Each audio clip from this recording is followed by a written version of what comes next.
गाला प्रश्न पत्र 2 विभाग ए। नीचे दिए गए प्रश्न सत्य हैं या असत्य हैं, बताओ। पहला क्वेश्चन है 49 बट्टे 2 की 3 घात गुणा 5 की 3 घात का दशमलव प्रसार में दशमलव स्थान के बाद 6 अंक होंगे, तो ये विधान असत्य है। कारण हम जानते हैं कि क्यों असत्य। तो देखें क्यों असत्य है। यहाँ पर पहला क्वेश्चन है हमारा 49 बट्टे में 2 की 3 घात गुणा 5 की 3 घात, तो 49 लिखते हैं यहाँ पर, और यहाँ 10 की घात 3 हो जाती है, क्योंकि आपको मालूम है कि ये घात हम बाहर निकाल लेते और दोनों का गुणा कर देते तो 10 की घात 3 हो जाती है। तो 49 10 की घात 3 मतलब 1000 आता है। अब हमको यहाँ पर दशमलव लगाना है। कितने जितने जीरो हैं उतने अंकों के आगे दशमलव लगाते हैं, तो 1 2 और ये तीसरा अंक, उसके बाद दशमलव लगाते हैं। आगे कोई संख्या होती नहीं तो हम लोग यहाँ पर लिखते हैं। तो उसने क्या बोला था कि दशमलव के बाद 6 अंक होंगे, तो यहाँ पर दशमलव के बाद कितने अंक हैं, सिर्फ 3 ही अंक हैं, तो इसलिए यह विधान असत्य है, असत्य है। आप इस तरह के वीडियो देखना चाहते हैं तो डिस्क्रिप्शन में पूरी प्लेलिस्ट दी है, वहाँ से अलग अलग पेपर के आप वीडियो देख सकते हैं। चैनल पर नए हो तो चैनल को सब्सक्राइब कर लेना, क्योंकि इस प्रकार की वीडियो आपको मिलते रहेंगे। तो यहाँ पर आप देखेंगे यदि त्रिघात बहुपदी px बराबर ax की 3 घात प्लस bx की 2 घात प्लस cx प्लस d के 2 शून्यक 0 0 हो तो c बराबर d बराबर 0 है। ये विधान सत्य है। कारण ये है कि अगर हम यहाँ पर देखते हैं 3 घात वाली बहुपदी होती है तो उसके तीन क्या होते हैं, 3 शून्यक होते हैं, जिसमें से अगर 2 शून्यक होंगे, 2 शून्यक अगर 0 होते हैं तो वहाँ पर यानी ए बी सी डी चारों में से कोई 2 शून्य होंगे ही, बराबर। तो उनमें से इन दोनों को शून्य दिया है, इन दोनों को शून्य दिया है, तो हमारा बचा ए और बी कोई संख्या होगी। ओके, तो वो संख्या होगी, तो यानी कोई भी 2 इन ए बी सी डी में से कोई भी 4 हो सकते, 4 में से कोई 2 शून्य 0 हो तो उसका 2 की कीमत 0 आती है, तो उसमें सी डी दिया है, इसलिए यह विधान सत्य है। तीसरा क्वेश्चन है यदि k माइनस 2 2k और 2k प्लस 7 यह किसी समांतर श्रेणी के क्रमिक पद हों तो k की कीमत 5 होगी, सत्य है या असत्य है, बताओ। यहाँ पर देखेंगे तो हमारा पहला पद, ये दूसरा, ये तीसरा पद। d का सूत्र क्या होता है कि a2 में से a1 घटाओ, ऐसे ही हम लोग a3 में से अगर a2 घटाते हैं तो ये d की कीमत है, दोनों d ज्ञात करने की कीमत है, इसलिए हमने इस तरह से लिखा है। a2 हमारा k है, माइनस a1 कितना है, तो उस 2 संख्या, इसलिए हम लोग इसको कोष्टक में लिख देते हैं। a3 कितना है, 2k प्लस 7, a2 कितना है, तो ये है 2k। अब हम यहाँ पर कोष्टक खोल देते हैं, तो ये हो जाता है माइनस का, ये माइनस है तो प्लस का हो जाता है। 2k में से 2k गया तो 0 हो गया, यहाँ रह गया 7। अब यहाँ पर 2k में से k घटाते हैं तो कितना आता है, तो k आता है। ओके, प्लस 2 बराबर 7 लिख देते हैं। अब यहाँ पर k लिखते हैं, 7 ये उधर जाता है तो माइनस का 2, तो k बराबर हमारे पास कितना आता है, तो ये हमारे पास 5 आ जाता है। तो 5 आ जाता है, तो इसलिए ये विधान कैसा है, असत्य है, बराबर। अब हम चौथा देखते हैं। तो यहाँ देखते हैं, यह लिखा है tan 47 बट्टे में cot 43 बराबर 1 होता है क्या नहीं होता है, इसकी हम जांच करते हैं। तो देखते हैं यहाँ पर किस तरह से इसको करना है। तो यहाँ पर देखो tan 47 है, या तो आप ऊपर वाला बदल दो या नीचे वाला बदल दो।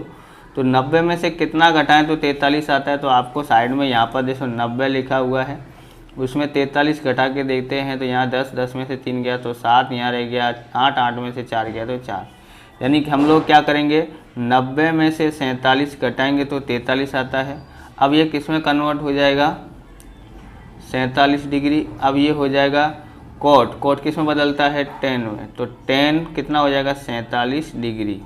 इससे ये कट गया, कितना आता है, 1, यानी ये विधान कैसा है, सत्य है, विधान ये सत्य है। अगला देखते हैं 5वां।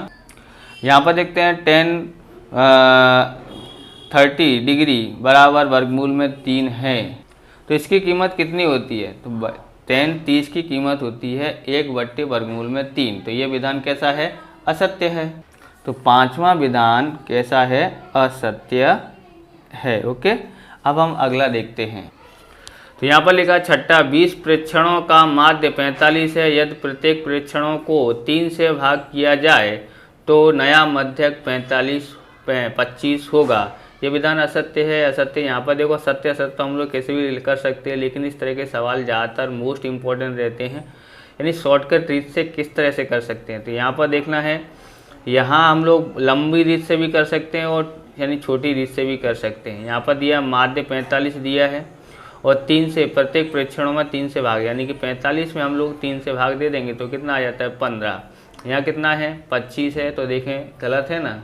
तो इसको आप ध्यान से समझिए, और भी बहुत सारे सवाल है उनमें से आपको पता पड़ेगा। तो यहाँ पर इसका ये सूत्र है नया माध्य। तो नया माध्य में क्या बोला है, एक तो माध्य बोला है बराबर। अगर वो बोलता है प्रत्येक प्रेक्षणों में 3 से 3 माइनस किए जाए तो -3 हो जाएगा, 3 प्लस किए जाए तो 3 प्लस कर देने का, 3 से गुणा किया जाए तो 3 से गुणा कर देने का, 3 से भाग किया जाए तो 3 से भाग कर देने का। ये आराम से आपका सूत्र बन जाता है। 45/3 यहाँ पर आता है 15, दिया कितना है 25। तो विधान कैसा है, असत्य है। अब हम अगला देखते हैं। तो सातवां है, नीचे दिया गया गुणनखंड वृक्ष पर से x + y बराबर खाली जगह है 3x बट्टे में 3 और यहाँ पर x लिखा है, यानी कि इसके गुणनखंड किए तो 3 और x आता है, x के गुणनखंड किए तो 6 और y आता है, और y का गुणनखंड किए तो 5 और 5 आता है। ऑप्शन ए में 3, 5, 8 और कितना दिया 175 दिया है। x + y ज्ञात करनी है। तो x + y ज्ञात करने के लिए हमको क्या करना पड़ेगा, तो x + y ज्ञात करने के लिए हमको सबसे पहले यहाँ जाने का है। 5 × 5 कितना हो जाता है 25 हो जाता है। देखते हैं पूरी तरह से समझते हैं। तो यहाँ पर करते हैं 5 × 5, यानी कि हमारे पास y बराबर कितना आ जाता है 5 × 5 25 हो जाता है। 25 हो गया 25। अब यानी कि यहाँ करते हैं x ज्ञात करना हो तो x को क्या करेंगे 6 × y करेंगे तो हमारा आ जाएगा। तो 6y की जगह पर 25 है तो कितना हो जाता है 25 × 150। अब x + y करना है, यानी कि हमारे पास 25 y ये 150 है x बराबर और ये 25 है y बराबर, तो हम जोड़ते हैं तो 175 आ जाता है। इसका ऑप्शन डी, इसका ऑप्शन सही है। ओके, अगला हम 8वां सवाल, जिसके शून्यकों का योगफल और गुणनफल दोनों 4 हों वैसी द्विघात बहुपद खाली जगह ए है। Option A x² - 4x - 4, B x² + 4x + 4, option C x² + 4 - 4, option D x² - 4x और 4 प्लस का है। देखते हैं कौन सा सही हो सकता है। तो हमने यहाँ पर रखा है, क्या सूत्र होता है -b/a। क्या होता है -b/a, इसका सूत्र होता है। अब आप यहाँ पर देखेंगे तो यहाँ a यहाँ b और यहाँ c होता है बराबर।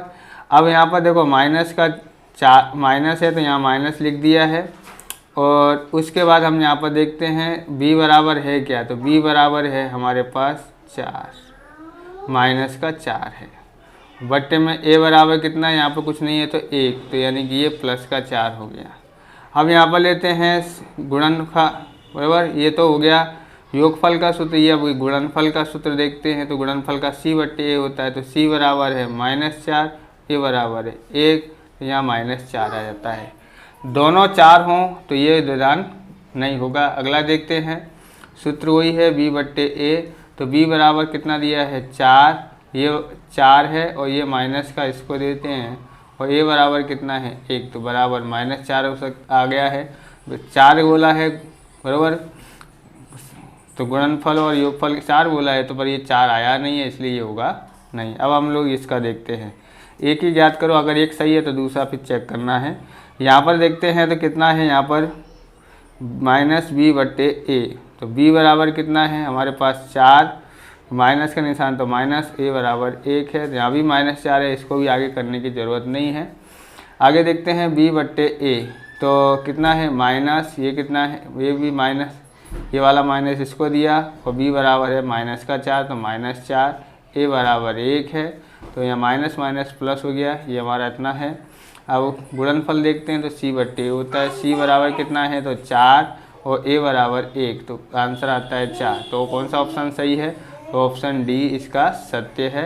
ऑप्शन डी में लिखा है x² - 4x + 4, बराबर। अब आगे देखते हैं।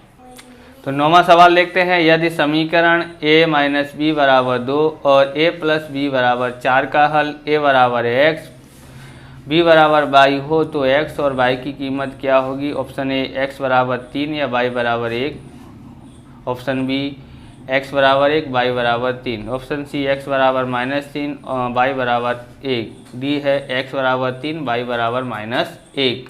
तो कैसे करेंगे? 9वां सवाल हम जोड़ लेते हैं। तो जोड़ते हैं 2 और 4 कितना हो जाता है 6, और b में से b को घटाते हैं तो 0 हो जाता है। वो a और a कितना हो जाता है 2a हो जाता है। a बराबर कितना लिखने का है हमको 6, ये से गुणा में है तो उधर जाएगा तो भाग में चला जाएगा, तो a बराबर 2 तिया 6 हो जाता है। ओके, अब हम इसको क्या करते हैं? तो a - b बराबर 2, a + b बराबर 4, पहले हमने जोड़ दिया था, हम लोग घटाते हैं तो सबका निशान बदल लेते हैं। यहाँ 4 में माइनस का हो गया तो -4 में से 2 घटाते हैं तो -2 आता है। दोनों एक जैसे निशान है यानी -2 भी आता है। a में से गया तो 0। b बराबर -2 बट्टे में -2 यानी b बराबर हमारा 2 एकन 2, माइनस से माइनस कट गया। अब आप यहाँ पर देखेंगे तो ये बोलता था कि a बराबर x है, तो यानी a बराबर 3 आया, तो यानी x बराबर भी कितना आ जाएगा 3 आ जाता है। ऐसे ही b बराबर क्या था y था, तो ये हमारा y बराबर 1, b बराबर 1, y बराबर 1। क्या बोलता है? x और y की कीमत, यानी हमारे पास x बराबर 3 और y बराबर 1 आता है। ऑप्शन ए इसका सही है। अगला सवाल देखते हैं। 10वां सवाल, समीकरण वर्गमूल में 2x² + 9 बराबर 9 के मूल खाली जगह है। Option A 6, option B ±6, option C -6, option D 0। देखते हैं कैसे सॉल्व करते हैं।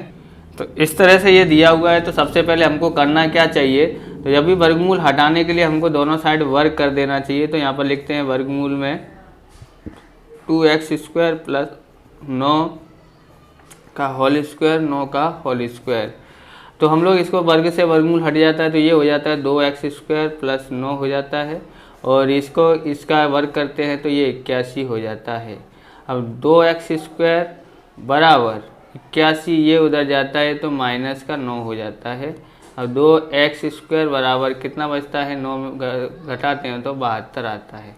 अब x² बराबर 72 बट्टे में 2 हो जाता है, क्योंकि ये गुणा में है, उधर जाएगा तो भाग में चला जाता है।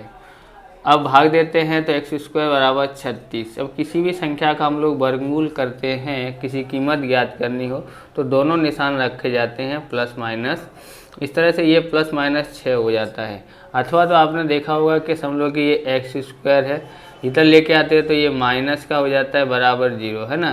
तो एक बार वर्गमूल करके माइनस करते हैं और एक बार प्लस करते हैं, फिर इसको x - 6 बराबर 0 और x + 6 बराबर 0 ऐसे भी लिखते हैं। तो ये x बराबर +6 हो गया, ये x बराबर -6 हो गया, क्योंकि ये प्लस का है, उधर जाएगा तो माइनस का।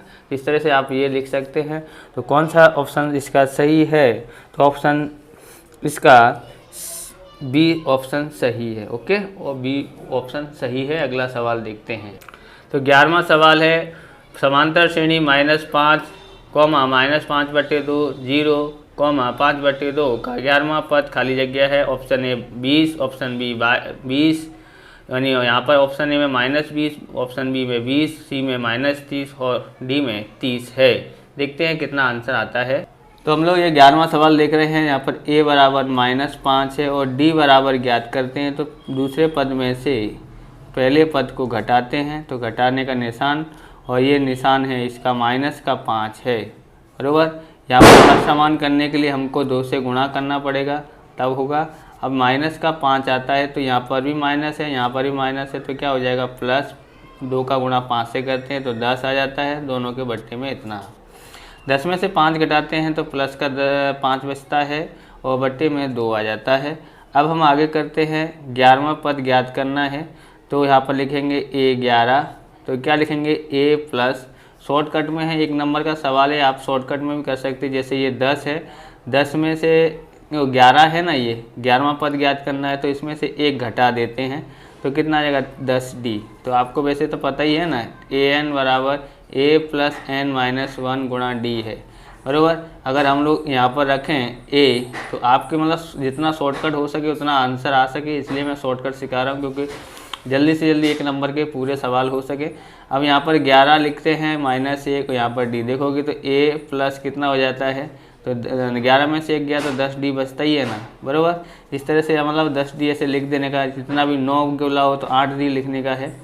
तो हमने ऐसा किया, तो a बराबर हमारे पास माइनस का 5 है, यहाँ लिख देते हैं 10, और d बराबर हमारे पास 5/2 आया है। 2 से उड़ा दो तो 5 दूनी 10 हो जाता है, बराबर। 2 पंजे 10, 2 पंजे 10, 5 आया। यहाँ पर देखेंगे तो -5 और 5 का 5 से गुणा कर देते हैं तो 25, 25 में से 5 घटा देते हैं तो 20 आता है। a11 कितना आ जाता है, 20 आ जाता है। कौन सा सही है, तो यहाँ पर बी ऑप्शन सही है। यहाँ पर 12वां देखते हैं, a 1 3 और b 4 6 को जोड़ता रेखाखंड का 2:1 अनुपात में विभाजन करता बिंदु P के निर्देशांक खाली जगह हैं। Option A 2 4, B 3 5, C 4 2, D 5 3 होता है। तो इस तरह से विभाजन का सूत्र इसमें लगाएंगे। इस तरह से आकृति आपको बनाना जरूरी नहीं है, लेकिन क्या इससे जल्दी हो जाता है सवाल और भूल होने की संभावना कम रहती है, इसलिए इस तरह से हम लोग करते हैं। हम यहाँ पर देखते हैं विभाजन का सूत्र क्या है। तो हमारे पास है यहाँ पर ये m बन जाएगा इसके पास, यानी कि m अगर नहीं याद होता है तो सीधी सी बात है, m यहाँ पर mx प्लस mx बट्टे में m1 प्लस m2, या 1 या 2 या 2 या 1, बराबर। इसी तरह से my और प्लस my, इस तरह से 1 2 2 1, m1 प्लस m2, ये आपके लिए सूत्र हो गया, बन गया। m1 कितना है, तो यहाँ पर m1 देखोगे तो ये हमारे पास 2 है। अब है x2 कितना है, तो ये 4 है, प्लस m2 कितना है, तो m2 हमारे पास 1 है, और y1 कितना है, तो y1 हमारे पास 3 है। m1 2 है और m2 1 है, कॉमा m1 है हमारे पास 2 और y2 हमारे पास 6 है। m2 कितना है, तो m2 हमारे पास 1 है और y1 हमारे पास 3 है। ओके, यहाँ पर फिर से एक बार देख लेते हैं। यहाँ पर x1 आता है, ओके गलती हो गई है, x1 आता है, यहाँ पर कितना आएगा 1 आएगा। यहाँ पर देखते हैं 2 + 1 बराबर 4 दूनी 8 और 1 एकन 1 बट्टे में कितना हो जाता है 3। ओके, यहाँ पर 12 हो जाता है, 3 एकन 3, 6 दूनी 12, ओके 3 यहाँ पर हो जाता है। अब यहाँ पर देखोगे तो कितना हो जाता है, ये 9/3 हो जाता है, यहाँ 15/3 हो जाता है। भाग देते हैं तो 3, यहाँ भाग देते हैं तो 5 आ जाता है। 3 और 5 इसका आंसर है, तो इसका ऑप्शन